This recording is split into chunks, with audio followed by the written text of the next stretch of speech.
Buongiorno amici di MRTV e benvenuti a Stampa e Omissis del 19 novembre del 2021. Diamo il benvenuto a Marco Ludovico. Ciao Marco. Ciao Serena, ciao a tutti, bentornati e ben ritrovati. Scusate per settimana scorsa, ma causa di forza maggiore abbiamo dovuto bigiare per una settimana. Cercheremo di recuperare in questa. Mi sa che recupereremo con tutti gli argomenti che abbiamo, che abbiamo oggi. Allora Marco, partiamo dal titolo. Il titolo, appunto, come ci dice anche Francesco, abbiamo visto il suo messaggio in sovrimpressione, è toglietemi tutto ma non la mia mascherina. Perché? Perché il primo amore, si sa, non si scorda mai. E dopo quasi 2 anni, insomma, questa mascherina, insomma, ha i suoi effetti. Ma Non prima sa di da passare... levare. Come Marco? Non sa da levare, Non sa da parafrasando un levare, altro esatto. detto. Ma prima di passare a questo, voglio fare un brevissimo excursus per i nostri ascoltatori su quelle che saranno le tematiche che tratteremo oggi. Allora, il primo è Mario Draghi, G20 e il cortocircuito di tutte le regole. Parleremo poi di Crisanti che gela lo studio con una affermazione assurda, questa caccia alle streghe sui Novax.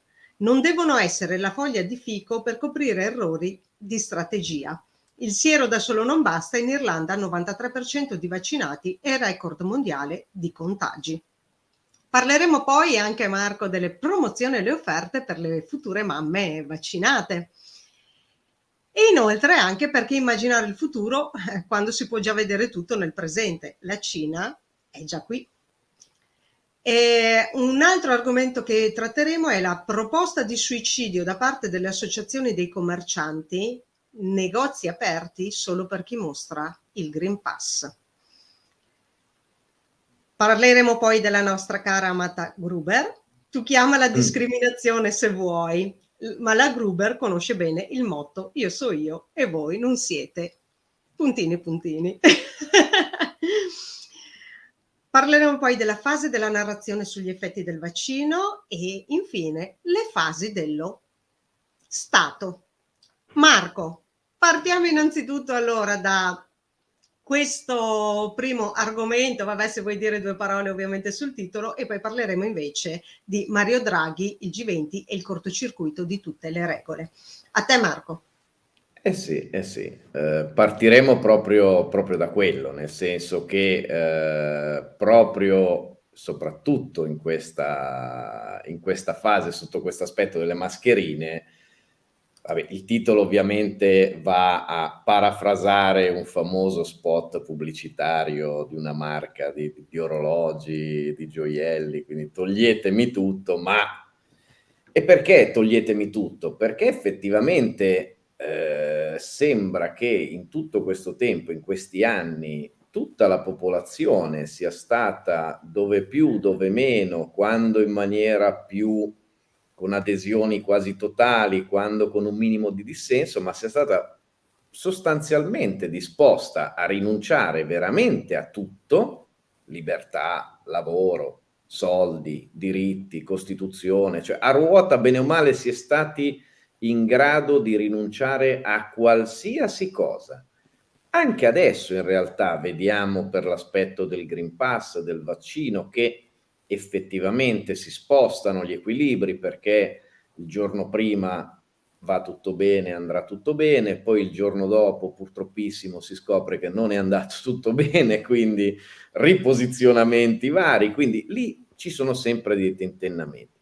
Quello che proprio rimane granitico, e quindi un po' come il diamante, no? Che dicevano una volta che il diamante per sempre, un diamante per sempre, questa mascherina è l'unica cosa che proprio non si riesce a scalfire in ogni modo, proprio come se fosse diventato un vero e proprio simbolo e tutto sommato quello che serve anche a mantenere e a non permettere di far uscire fuori le persone anche solo mentalmente da uno stato di agitazione, da uno stato di ansia continua, perché comunque se anche tu volessi pensare ad altro, vedi comunque tante persone intorno a te con queste mascherine, ovviamente che sia a livello conscio che sia a livello inconscio, la mente reagisce.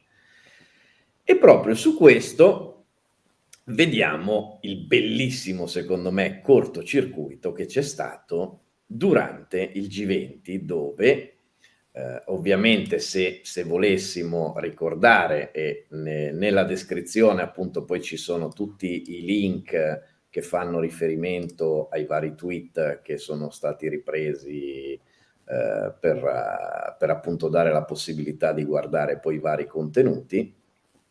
Cosa vediamo? Vediamo da un lato quelle che sono le regole che conoscevamo per noi, dall'altro vediamo invece le regole che valgono evidentemente per gli altri, sempre a questo punto seguendo il famoso motto del Marchese del Grillo, lo stesso che citavamo prima per la Gruber. Quindi proviamo a vedere un attimino cosa è successo al G20.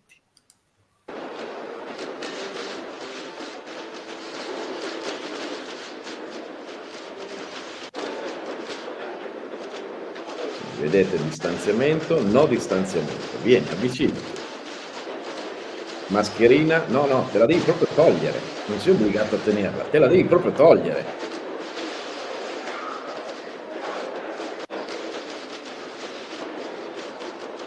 No, ma signora, se la tolga, ecco.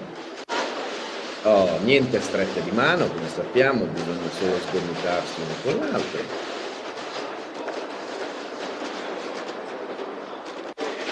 Ecco qui, niente strette di mano, sempre ovviamente. Cosa fa con quella mascherina? Se la tolga, qui addirittura abbracci perché...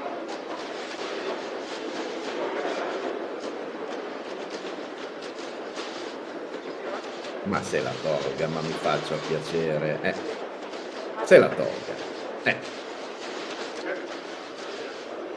ma si avvicini, che distanziamento, mi dia la mano. Qui aveva paura, qui ha mantenuto un po' più di distanza, era grosso. Si tolga questa mascherina. Oh. Qui un altro, via.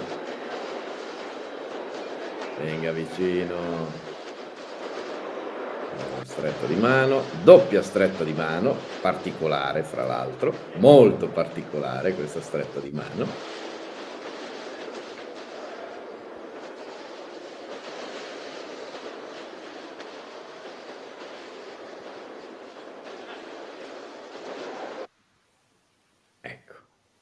Quindi praticamente noi in questa sorta di cortocircuito cosa vediamo?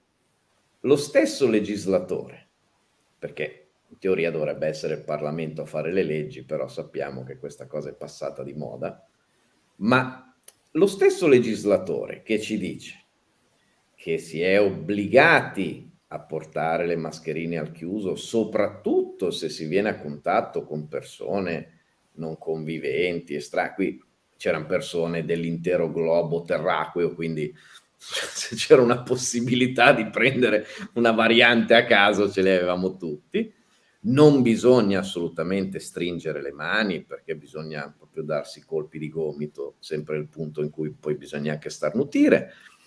Non ci si può abbracciare, ovviamente abbiamo visto che non ci si può abbracciare, bisogna tenere una distanza di sicurezza di 1 metro, 1 metro e mezzo, chi la voleva tenere veniva preso per la giacchetta e veniva tirato, quindi c'è un reale cortocircuito. Abbiamo lo stesso legislatore che ci dice cosa fare e poi però vediamo che in una sorta di vita e di mondo parallelo viene fatto l'esatto opposto ed anzi qui siamo arrivati all'assurdo che chi aveva la mascherina era esortato dallo stesso legislatore di togliti sta mascherina che dobbiamo fare la foto. Allora. Ma d'altronde Marco, se ti ricordi 15 giorni fa avevamo fatto vedere proprio l'altro video dove c'era la foto tutti con la mascherina e poi esatto.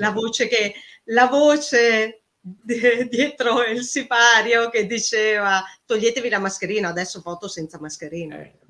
Ma almeno lì erano stati più paritari, più equanimi, ne avevano fatta una tutti con la mascherina per un certo pubblico e poi una tutti senza mascherina per l'altro pubblico. Qui invece proprio abbiamo visto la qualsiasi, baci, abbracci, strette di mano, addirittura quello che a me ha colpito è proprio l'indicazione su chi portava la mascherina: togliti la mascherina. Siamo al chiuso, ma togliti la mascherina. Quindi qui capiamo, poi arriviamo ai famosi paradossi all'interno dei bar piuttosto che degli autogrill, dove entro e devo tenere la mascherina, poi arriva il caffè, la posso togliere, poi ho finito il caffè, la devo rimettere, poi mi arriva l'acqua, la posso togliere, poi mi ho finito l'acqua, la posso rimettere. Quindi delirio totale. E quindi diciamo che, vabbè, ennesima dimostrazione di quanto purtroppo la maggior parte di quelle prescrizioni, di quelle leggi, di quei consigli che tanto vengono decantati come fondamentali, spesso non trovano l'applicazione proprio da parte di chi li emana. Bene, ancora una volta abbiamo dimostrato alcune, diciamo così, alcuni conflitti, chiamiamoli così. Marco, passiamo al secondo Finissimi, argomento. Come? leggerissimi proprio, Leggerissimi, fini. esatto. Allora, Marco, passiamo al secondo argomento, che è quello di Crisanti. Crisanti che gela lo studio parlando di questa assurda caccia alle streghe sui Novax e che non devono essere la foglia di fico per coprire gli errori della strategia. Inoltre afferma anche che il 93% dei vaccinati in Irlanda, che in Irlanda c'è il 93% di vaccinati, ma che ha anche il record mondiale di contagiati. Marco. Esatto. E Crisanti è sempre difficile perché dà tante soddisfazioni, dà tante gioie e poi dà anche tanti dolori, quindi è una persona difficile da inquadrare perché comunque lui riesce a mettere anche di qui, riprendendo sempre il titolo della puntata, anche in passato è stato uno dei pochi a riuscire a mettere in dubbio l'assolutismo del dogma del vaccino, di tante cose. Quello che proprio non riesce a mettere in discussione anche lui è la mascherina. Quindi lui è disposto, dice: togliete il Green Pass, togliete i tamponi, togliete i vaccini, togliete tutto, però una bella FFP2 a tutti non ve la leva nessuno, perché quella proprio ve la dovete tenere anche quando andate a letto. Quindi è per quello che dico, dà delle gioie effettivamente, cose che poi potrebbe capire, penso, anche un bambino delle elementari, perché addirittura poi c'è stato un caso ancora più eclatante di una cittadina, sempre, non ricordo se del Regno Unito o dell'Irlanda, me la devo andare a vedere, hanno fatto proprio un servizio anche addirittura in TV, in prima serata, niente poco di meno che, dove in questa cittadina, in questo paese, si è arrivati addirittura al 99,7% di vaccinati. Praticamente è rimasto non vaccinato una siepe, 3 pali della luce e un cassonetto. Per tutto il resto proprio del paese era tutto completamente vaccinato. Peccato che purtroppissimo, come spesso accade, sia anche il paese e il posto con il record assoluto di positivi e di persone infettate, ammalate, ospedalizzate e via discorrendo. Per dare una proporzione rispetto a Milano, che di solito è sempre una delle bandiere nere, diciamo delle varie colorazioni fotocromatiche destinate all'Italia, avevamo una proporzione tipo di 1 a 10, di 1 a 20 rispetto al numero di casi su 100.000 abitanti. Quindi una cosa veramente, non so come definire, talmente eclatante, perché a quel punto o mi vengono a dire che anche lì evidentemente c'è uno 0,3% della popolazione ancora più inferocito ad ungere, che è riuscito ad ungere il restante 99,7%, o puntiamo al 101%, o forse effettivamente quello da solo non basta. Forse magari, bisognerebbe fare anche altro. E qui possiamo arrivare tranquillamente a un esempio di nuovo, recente, di neanche cioè della settimana in corso, perché poi è partito tutto una decina di giorni fa. Una mia carissima conoscente, abita a pochi passi da casa mia, ma per non fare riferimenti, stava malissimo, aveva la febbre, ha fatto degli autotamponi, quelli che danno le aziende da poter fare anche a casa, sempre negativa. Alla fine, con 39,5 di febbre, ovviamente nessuno va a visitarla perché ci mancherebbe, si sa che il malato deve uscire di casa, cioè non è... Quindi va a farsi un tampone, sempre per mantenere la possibilità di non contagiare nessuno, quindi si reca in una farmacia che notoriamente in questo momento sono quasi deserte, si fa questo tampone, il tampone è positivo. A questo punto chiama la dottoressa perché dice: adesso vedrai che cura da cavallo che mi dà. E udite udite, la dottoressa gli prescrive: prendi la tachipirina e se proprio senti che non ce la fai più, che stai malissimo, chiama l'ambulanza. Ora, questa persona, fortunatamente siamo in contatto, ormai ha una settimana suonata, gli ho dato il numero di un medico, sapete quelli veri, no? Quelli che vanno a visitare i malati, cioè quelli che non hanno paura dei malati, quelli lì, quella strana categoria di persone quasi in via d'estinzione. È andata a visitarla e purtroppissimo c'era una gravissima polmonite in corso e che purtroppo la tachipirina non è in grado di curare e quindi era messa già molto male. Ora, questa persona è relativamente giovane, quindi probabilmente, grazie anche al fatto che il medico è andato a visitarla, se la caverà. Ma chiedo, a questo punto, se così tante persone ancora muoiono, e se le persone muoiono, è proprio tutta colpa dei Novax, anche solo del virus stesso? O forse è proprio uno stato di demenza senza precedenti, di un sistema che si è incancrenito su qualcosa di assurdo? Lascio a voi le conclusioni, perché il primo mese uno lo può capire, il secondo facciamo finta che, il terzo già, vi siamo a 2 anni suonati e siamo ancora nella condizione che una persona, ripeto, facciamo finta anche in stagioni normali, cioè quando ancora non c'era il Covid e non lo conoscevamo, chiedo a un qualsiasi medico, infermiere, a chiunque abbia una minima nozione di medicina, se prendo una persona che ha una polmonite e la lascio una settimana a casa con la tachipirina, cosa succede a questa persona? Così, per sapere. Guarisce per l'illuminazione divina o forse ha delle ripercussioni serie? Andiamo avanti così. Via la prossima. Marco, avevamo qualche immagine da far vedere in riferimento a questo, a Crisanti? Sì, l'unico giornale sta facendo un ottimo lavoro, devo dire, su tanti punti. L'unico giornale appunto che aveva ripreso la notizia è La Verità, titolando tra l'altro più sbagliano e più alzano il tiro, nel senso che anche qui, mentre ci sono diversi stati come per esempio la Francia e la Germania, dove il vaccino AstraZeneca per esempio è stato da sconsigliato e passato a vietato ai minori di 30 anni, e comunque ci si sta interrogando molto sulla effettiva efficacia su un certo tipo di popolazione, fascia di età, problemi, ma delle criticità molto serie che invece ci possono essere su una popolazione più giovane.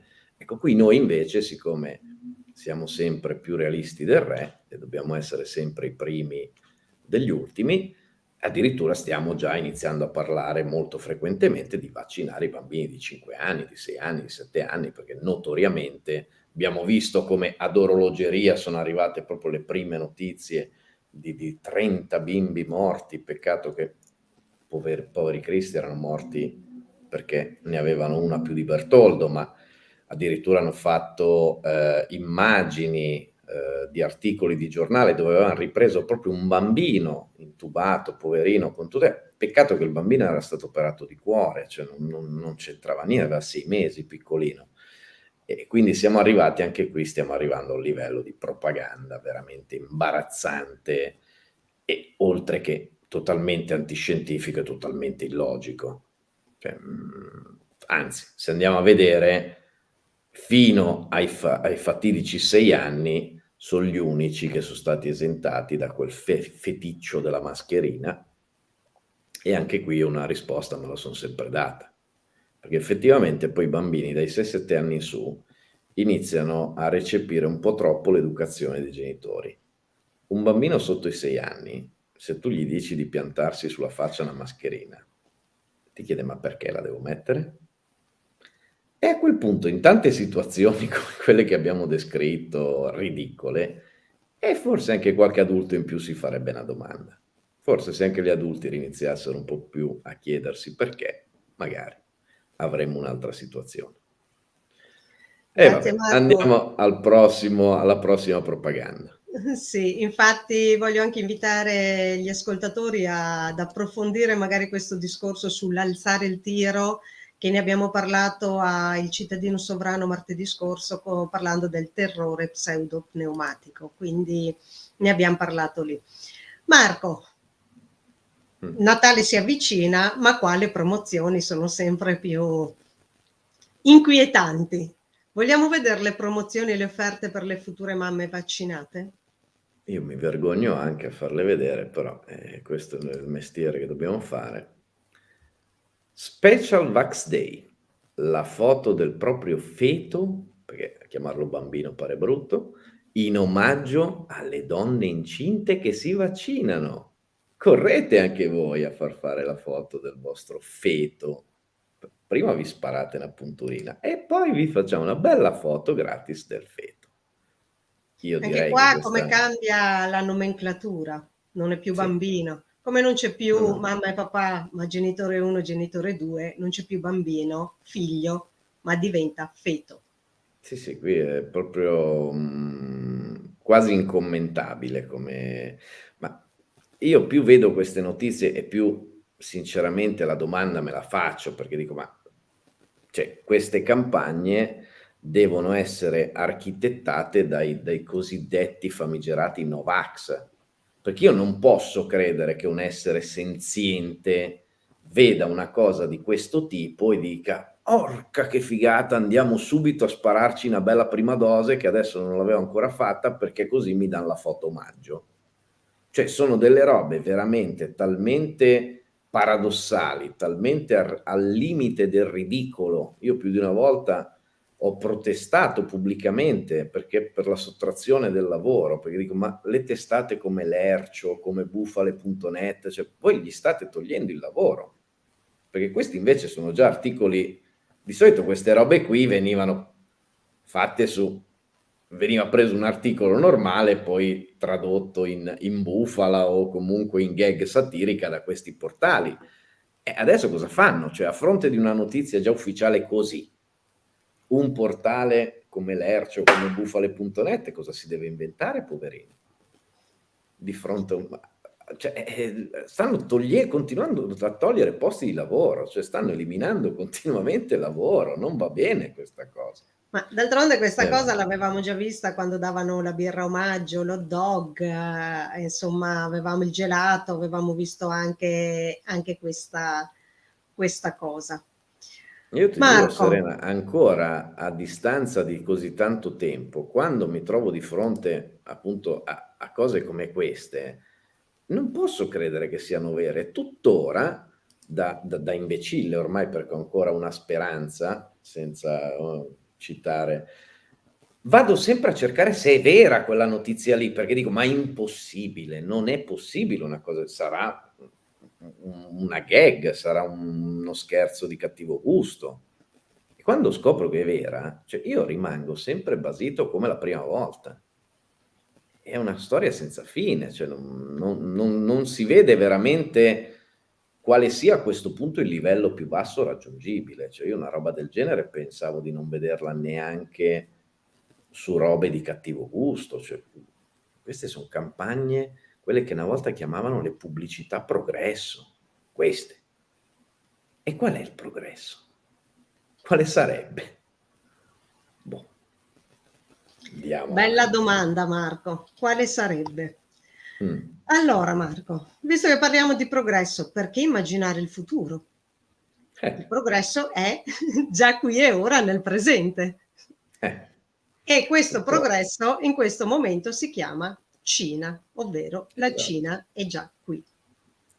Sì, perché tantissime volte alla fine noi sentiamo 1000 disquisizioni su cose successe 100 anni fa, e allora il fascismo, e allora il nazismo, e allora Stalin, e allora l'Unione Sovietica, e allora vatte la pesca, e però poi incidentalmente ci si dimentica di prestare attenzione a quello che c'è oggi.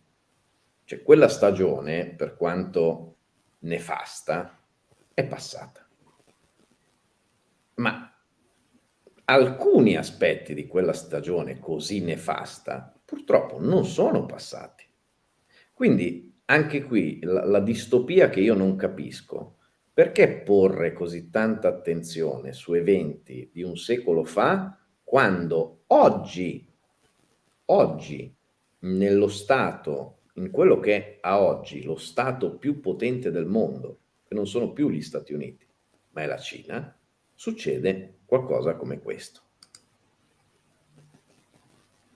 Ecco, questi sono i bimbini, tutti belli mascherati, in fila per uno, tutti con la loro divisa, tutti uguali, con appeso al collo un bel QR code.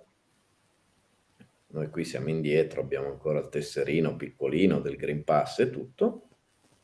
Ecco, io mi chiedo, posto che il mondo oggi è così, a qualcuno vuole venire qualche dubbio e dire: ma io voglio che mio nipote, mio figlio, mio fratello o chiunque sia viva in un mondo come quello che io ho conosciuto dagli anni 60 agli anni 90, o, e lo ripropongo volontariamente, da qui a poco voglio vedere mio nipote o mio figlio così. Bellini, tutti ordinati, precisi, ma stiamo parlando di questo? Vogliamo realmente questo?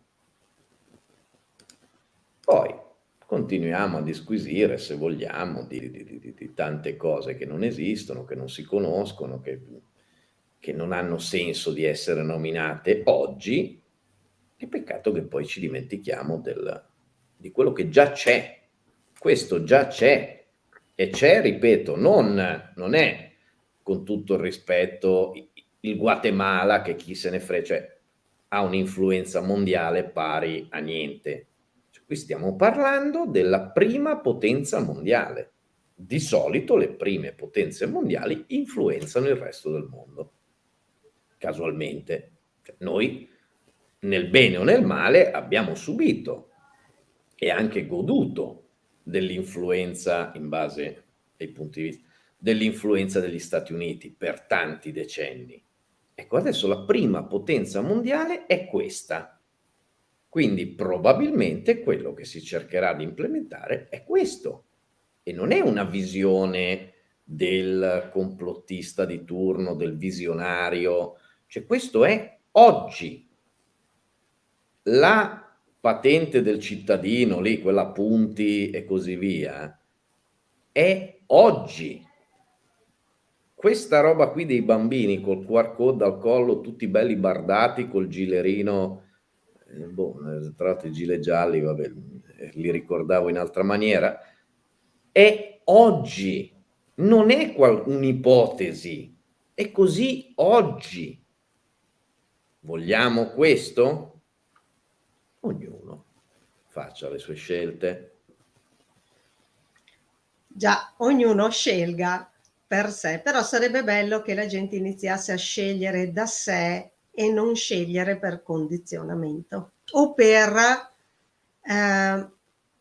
cosa che mi crea meno contrasto, ecco, meno resistenza.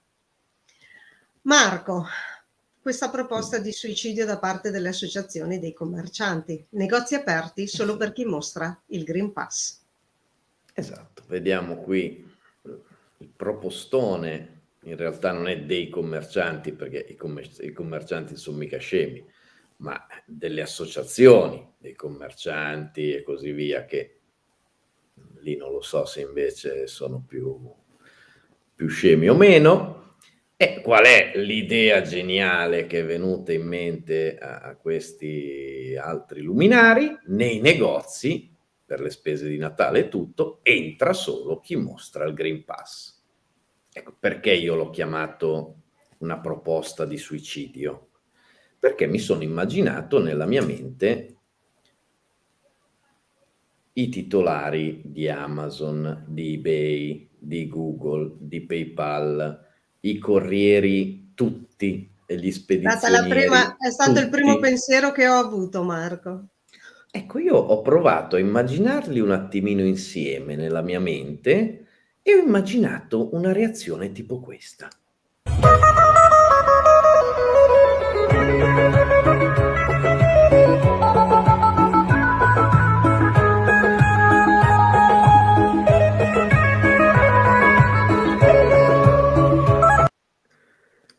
Perché secondo me non potevano credere ai loro occhi leggendo cotanta stupidità.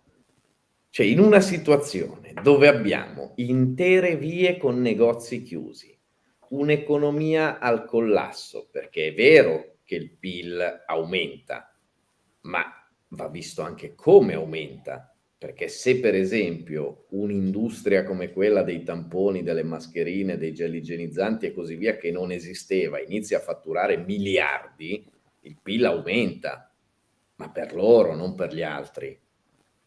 Se per esempio faccio cosa buona e giusta, invece bonus 110 per le ristrutturazioni e così via, è ovvio che le imprese lavorano a cannone e mi alimentano tutto un certo tipo di economia, ma è anche vero che sono dopanti, perché l'economia sono tante cose, diciamo che forse l'edilizia è quella che riesce a metterne insieme di più, ma sono dopanti, perché poi se si gira per le strade del paese reale, noi vediamo intere file di negozi chiusi e non nei quartieri malfamati, come diceva la pubblicità, dei peggiori bar di Caracas, ma nelle vie centrali di Milano, di Roma, di paesi dove era impensabile vedere un negozio chiuso in quei punti.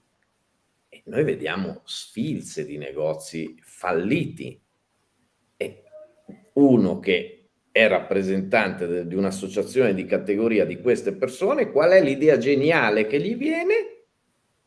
Obblighiamo tutti a far vedere il Green Pass. Diamoci non una martellata, così doppietta, pam, doppia secca, così almeno non ci pensiamo più. Ora, io non so a questo punto se uno ci è o ci fa, perché la Oppure reazione da che degli parte altri, sta. Oppure da che esatto, parte sta. io la reazione degli altri me la sono immaginata così. Ora c'è da vedere se questi pensano realmente che sia una cosa che possa avere un senso logico o se abbiano interessi altri a questo punto, venendo a mancare gli iscritti, perché a furia di fallimenti gli iscritti sono sempre meno, un po' come è successo alla politica, probabilmente si cercano altri tipi di sostentamento. Non lo so. Marco, come tu sai, ne abbiamo parlato ancora, insomma, nel fuori onda. Già, voglio dire, da 1 anno e mezzo ti fanno attendere fuori con la mascherina, ti fanno entrare solo con la mascherina, ti fanno attendere fuori se ci sono più di un tot di persone. Adesso propongono di far dimostrare il Green Pass. Beh, non lamentatevi se quelli come me poi acquistano su Amazon. Io acquisto su Amazon.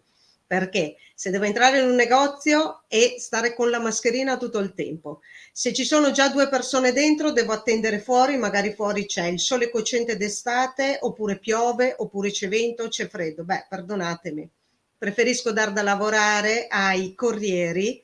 E qualcuno adesso dirà, ma Amazon non paga le tasse. Non è quello il problema, perché comunque non c'entra con i lavoratori. Io ho uno dei miei vicini di casa che è un corriere e quindi do da lavorare a lui. Ma non è cattiveria, è proprio il discorso, ragazzi, ma dove vogliamo arrivare?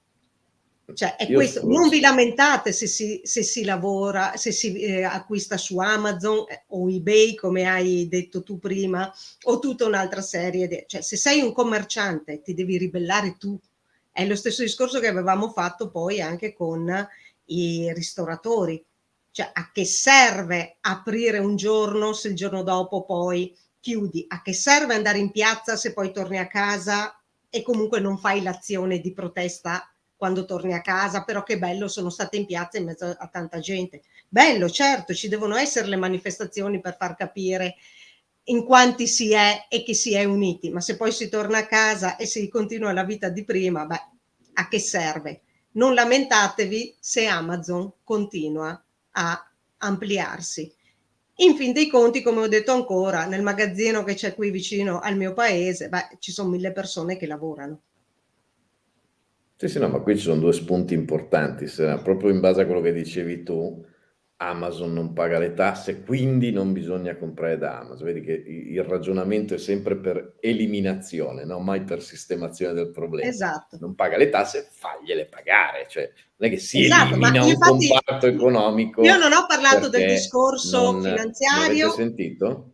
Scusa, Mi avete no. sentito perché ho detto non è che si elimina e invece è partito Siri che si è sentito chiamato in causa nel Mac, quindi non sapevo se mi Chiedo sentivate o meno. scusa.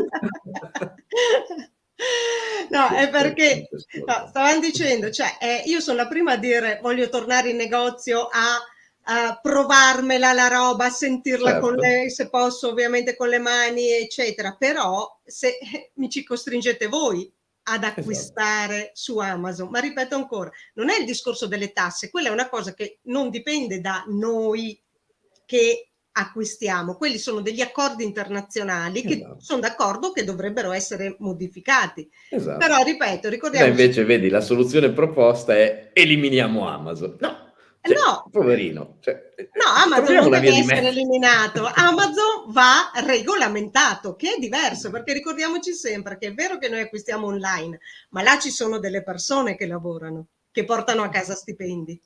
Certo. È E l'altra questo. cosa è quella che dicevi sulle manifestazioni, cioè la manifestazione, come giustamente dicevi e come dice il termine, vuol dire manifestare in pubblico una propria idea e un proprio pensiero. Ora, se io vado a manifestare in piazza il desiderio e la convinzione che il mio locale debba stare aperto, ma poi non lo apro, non è più una manifestazione, è una passeggiata, diventa una parata. Quindi le manifestazioni sono sì importanti, sacrosante, ma se manifestano quello che è un pensiero reale, una convinzione reale, che poi io la sera, il giorno dopo, devo mettere in pratica. Se vado giusto per suonare i pentolacci, come si faceva alla corrida del buon Corrado, sì, bellissimo, folcloristica, una cosa molto bella, ma fine a se stessa. Diventa una passeggiata, quella non è più una manifestazione. Questa è la differenza, penso, sostanziale fra le due cose. Perdonami un attimo Marco, prima di procedere, volevo far vedere di nuovo questo messaggio di Simo, dove dice alla fine il male è più unito di noi, esatto, perché chi sta dalla parte, diciamo, del bene, chiamiamola così, purtroppo ha questa gara a chi è migliore, cioè io sono migliore di te, c'è questa gara a mettere la propria bandiera. E ricordo sempre qual è stata una delle prime richieste che ha fatto Puzzer a Trieste: veniteci a sostenere se vi fa piacere, ma senza bandiere. Significa, per chi non l'avesse capito, magari che c'è stato un fraintendimento, o siamo uniti e quindi non ci sono bandiere, ma ce n'è una sola che è quella della libertà, oppure tanto vale unirci. È vero, il male è più unito di noi perché vanno tutti nella stessa direzione. E sono molto più pragmatici. Come Sì, dicevi tu, esatto. invece che Esatto. perdersi in lotte fratricide fra il puro e il più puro, e sono molto pragmatici, banalmente. Guardano al risultato. L'abbiamo trattato questo tema sul discorso delle elezioni, sui vari discorsi delle opposizioni più o meno pure, nude, crude, fatte in Parlamento. E lo ritratteremo perché giustamente è un tema che va ritrattato, tanto dai, cioè a furia di menare sopra magari qualcosa si inizierà a smuovere anche qui. Marco, abbiamo ancora un bel po' di argomenti, il tempo passa, ma poi insomma ci sono sempre questi spunti di riflessione che è anche difficile lasciarli passare senza ovviamente parlarne. Segniamo che facciamo una puntata del cittadino sovrano, segniamo. Abbiamo un palinsesto del cittadino sovrano che per i prossimi 2 anni è già completo. Allora, visto che parliamo di chi deve stare fuori se non ha il Green Pass, tu chiamali se vuoi discriminazioni, e parliamo della nostra Gruber che conosce bene il motto io so io e voi non siete. A te Marco la conclusione. Allora, l'abbiamo visto in tempi non sospetti con la nostra amata presidenta della Camera o del Senato, non mi ricordo, Boldrin, lo lasciamo. E tutta questa lotta per la tutela delle donne, le discriminazioni, e poi purtroppissimo si scopriva che la colfa, poverina, se si licenziava perché pigliava a male parole, le insultava e possibilmente magari non la pagava neanche. Adesso diciamo che invece in questo caso c'è una persona, per carità, a me non è che stia simpaticissima di per sé, ha dei modi che non sono i miei, però la rispetto come tale e alla fine il più delle volte non è che dica anche neanche tutte ste stupidaggini. Ma andiamo a vedere bene che cosa è successo. No, Donato, ma lo sai che Lilli Gruber ha parlato di noi così? Ritenete Mario Giordano un vostro collega? Se faccio un verso, sai chi è questo Giordano? No, per me Mario Giordano non è un collega. Ebbene sì, cara Lilli Gruber, ho una brutta voce. Che ci vuoi fare? È un mio difetto fisico. Ti chiedo scusa, vi chiedo scusa. Ho una brutta voce, ho un difetto fisico. Ma che la regina del politicamente corretto prende in giro, attacchi una persona sui suoi difetti fisici, a che livello sei caduta, cara Lilli? Che livello sei caduta? Se poi, cara Lilli, per essere tuoi colleghi, bisogna partecipare alle riunioni dei ricconi del Bilderberg e farti vedere sugli yacht, eccola qua, falla vedere Donato, sugli yacht con De Benedetti, ebbene allora Lilli Gruber io sono orgoglioso di non essere tuo collega. Ecco, io ho chiusato questo intervento di Giordano con il semplice punto set partita. Nel senso che gli vuoi dire? Cioè, direi che ha già detto tutto lui. Non penso ci sia bisogno di aggiungere altro. Cioè. Assolutamente, ma d'altronde noi sappiamo che c'è qualcuno che sta puntando alla perfezione dell'essere umano, insomma, quindi giustamente ci sono delle caratteristiche che vengono esaltate per quanto riguarda la perfezione dell'essere umano. Sì. Quindi, insomma, giustamente la Gruber faceva notare questa cosa. Ci tiene. Come Marco? Ci tiene, dico, proprio ci tiene, certo. Poi a non discriminare, cioè essendo due giornalisti, dice, ma è un suo collega? No! Cioè proprio una roba... Ma bisogna vedere se Mario Giordano la considera una giornalista, poi bisogna capire anche questo. Sì, infatti quella parte io non la prenderei come un insulto, anzi cioè, esatto. me lo punterei sulla giacchetta. Esatto. Marco, stiamo per andare verso la fine, abbiamo le ultime parti, le fasi della narrazione sugli effetti del vaccino. Raccontaci un po' sta cosa. Ecco.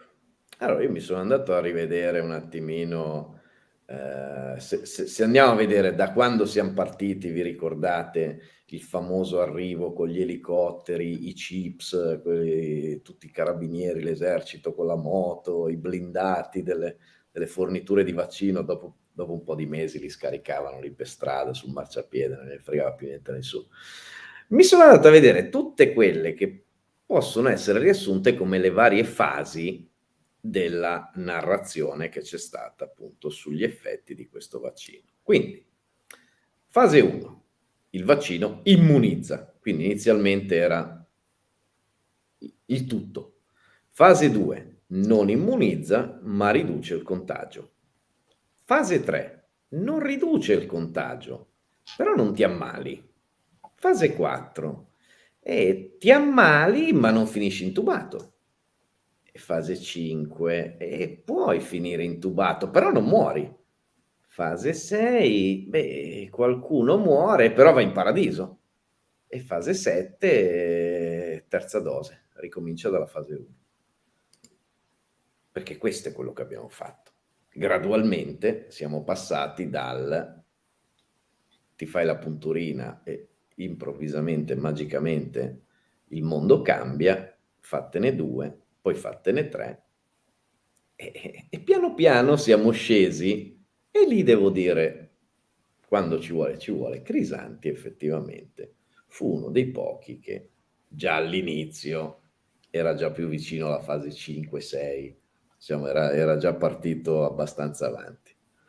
Marco, E dopodiché, sì. C'è Simo che ti propone anche la fase 8 però. E funzionicchia, quella sì. Funzionicchia ormai è un must, perché anche lì quello ormai è un must assoluto. Io, volendo andare oltre, mi sono portato avanti, viste le tante notizie che si sentono, anche molto contrastanti, perché poi ci sono giornalisti del Corriere della Sera che proprio si stracciano le vesti, preoccupatissimi, non capendo perché in Inghilterra nei telegiornali non si parli più di Covid. E dicevano, ma parlate di Covid, ma perché non ne parlate di Covid? Erano disperati. Altri dove invece si vedono lockdown, robe turpi. E allora mi sono immaginato anche il capitolo 2, ovviamente. Quindi capitolo 2, capitolo secondo, non importa cosa fai, quanti vaccini fai, quanti tamponi fai, alla fine arriva sempre Tina, che per chi non la conoscesse è There is no alternative, non c'è altra alternativa, e ti sussurra dolcemente la sua unica soluzione e volontà: lockdown. Facciamo un altro giro o 2 anni sono bastati per capire cosa risponderemo questa volta, Tina? Lo scopriremo nei prossimi mesi, vediamo come andrà a Lo finire. scopriremo solo vivendo. Anche perché noi sappiamo che andrà tutto bene, ma lo sappiamo già da un paio d'anni che proprio dobbiamo stare sereni perché andrà tutto bene. E Esatto. andiamo avanti. Quindi Marco, quali sono le fasi dello Stato? Ah, bella. Questa proprio è stata una new entry all'ultimo, proprio inserita anche questa proprio quasi sullo scadere del tempo. Allora, noi siamo partiti che c'era uno stato di allerta, poi c'è stato lo stato di emergenza, uno stato di eccezione, uno stato di pandemia, uno stato di emergenza sanitaria. Adesso pensavate che fossero finite le possibili declinazioni, e invece no, perché siccome la COP sei tu, la COP ti stupisce. Guarda cosa c'è qui. Avviso ai soci e ai consumatori. Avvisiamo i nostri soci clienti che oggi in questo punto vendita potrebbe verificarsi qualche problema nell'approvvigionamento delle merci a causa di uno stato di agitazione che coinvolge la logistica e i trasporti. Quindi siamo entrati ufficialmente nello stato di agitazione. Ci siamo, forse abbiamo finito lo stato di emergenza ed entriamo finalmente nello stato di agitazione, che non si sa cosa voglia dire, ma nel dubbio, visto che lo stato di emergenza faceva pietà, vediamo se questo stato di agitazione risulta migliore di quello precedente. Di certo crea confusione, Marco, come ci dicevamo nel fuori onda, quando stato indica immobilità e agitazione indica uno dei massimi movimenti. Quindi è interessante questo stato di agitazione. Bellissimo, bellissimo. Marco, allora siamo in conclusione, però tu hai ancora un'altra Sì. chicca. Sì, allora io volevo salutare tutti proponendovi un brevissimo video del dottor De Donno, uno degli ultimi interventi registrati che aveva fatto. A me piace molto ridere, piace molto scherzare, come avrete capito, ma purtroppo ogni volta che io vedo questa persona mi sento un po' in colpa. Mi sento un po' in colpa non perché io abbia fatto nulla contro la sua figura ma perché penso che per l'ennesima volta abbiamo perso l'occasione di avere un nostro grande cittadino, un nostro grande connazionale, come già avvenuto tante volte in passato, non adeguatamente sostenuto, non adeguatamente difeso, come invece avrebbe dovuto, e purtroppo sarà una frase fatta, quella che dicono sono sempre i migliori che se ne vanno, ma anche da quest'ultimo spunto, io ho percepito proprio quello, cioè che fosse una delle migliori persone che potevamo avere al nostro fianco. Quindi vorrei solo riproporlo in suo onore, in suo ricordo, perché non dobbiamo fare l'errore, abbiamo già fatto probabilmente l'errore di non sostenerlo adeguatamente, magari semplicemente perché non era un urlatore di piazza, perché non cercava il facile applauso, il facile consenso, ma era una persona molto pacata, molto riservata, che voleva semplicemente fare il medico. E questo probabilmente in uno stato di buon senso gli avrebbe procurato tanto onore, in uno stato di delirio come purtroppo quello in cui siamo tutti, e da questo punto devo dire sia da una parte che dall'altra, non gli ha procurato nessun tipo di sostegno, o quantomeno quello adeguato che doveva avere. E ripeto, io in primis, ogni volta che lo vedo e lo sento, mi sento in colpa. Volevo dedicarvelo.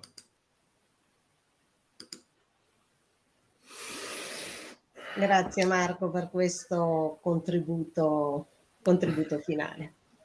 Ecco, io diciamo che quando ancora oggi vedo qualcuno, leggo qualcuno insultare questa persona o ridicolizzare tutto il meccanismo della plasmaferesi, quando dall'altra parte del globo Fauci, che comunque fino a prova contraria è uno dei virologi con l'H-index più alto, faceva campagne di richiamo in televisione, sulle TV, su tutte le TV a reti unificate, per invitare a donare il plasma e salvare le persone. Quando ancora sento di rimedi della nonna o di persone che hanno fatto questo per mettersi in mostra, per guadagnare dei soldi o altre cose, mi viene davvero rabbia. Mi viene davvero rabbia. Tutto qui. Bene, un'ottima riflessione come conclusione, direi, Marco, che ci lascia ovviamente un punto di domanda. Non so se hai Sì. visto quello che ha detto giustamente anche Gabriella. Viene davvero da chiedersi, ma sacrificarsi per chi e per cosa? Beh, mai Penso che mollare abbia risposto il dottor De Donno. Io perché ho detto che io per primo mi sentivo in colpa e che tutto era delirante sia da una parte che dall'altra, perché in realtà, se abbiamo sentito bene quello che lui ha detto, lui parlava di un paese in delirio, un paese che aveva perso di vista l'etica. l'etica. Non parlava di uno Stato, di un'organizzazione, di una struttura, lui parlava di un paese, quindi di tutti noi, nessuno escluso.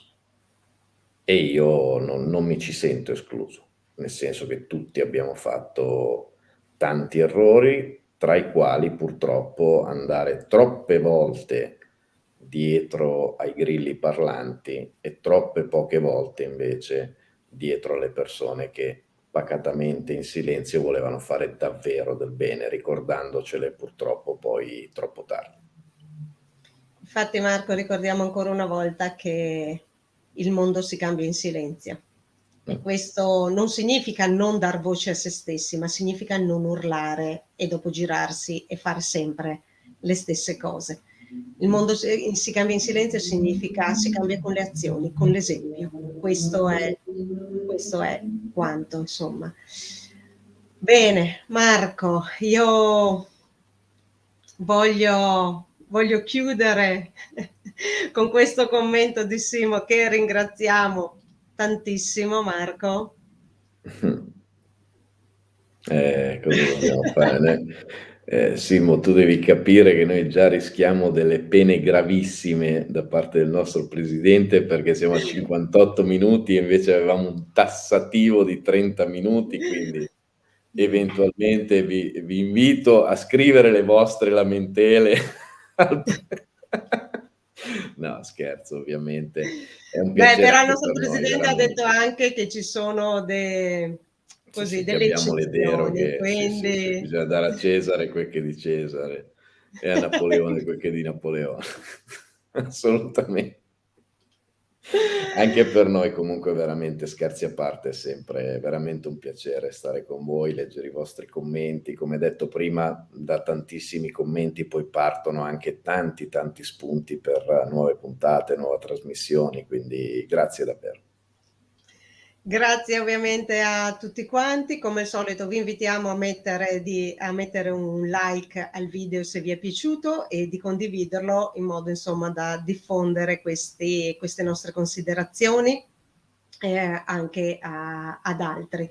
Noi infatti vi chiediamo semplicemente delle condivisioni per poter portare il messaggio di quello che è il movimento Roosevelt, ovviamente sempre diciamo in giro, diciamo in questa maniera, e noi lo facciamo ovviamente tramite le trasmissioni di MRTV, che come sapete il palinsesto questa settimana si è arricchito tantissimo, ma non è ancora finita perché ci sono delle altre rubriche che si stanno aggiungendo. Quindi grazie veramente a tutti quanti per essere stati con noi. A questo punto ricordiamo che ci vediamo, a proposito di nuove rubriche, ci vediamo domenica mattina alle 9:30 con Carpe Oro Racconta, su questi Esatto. schermi.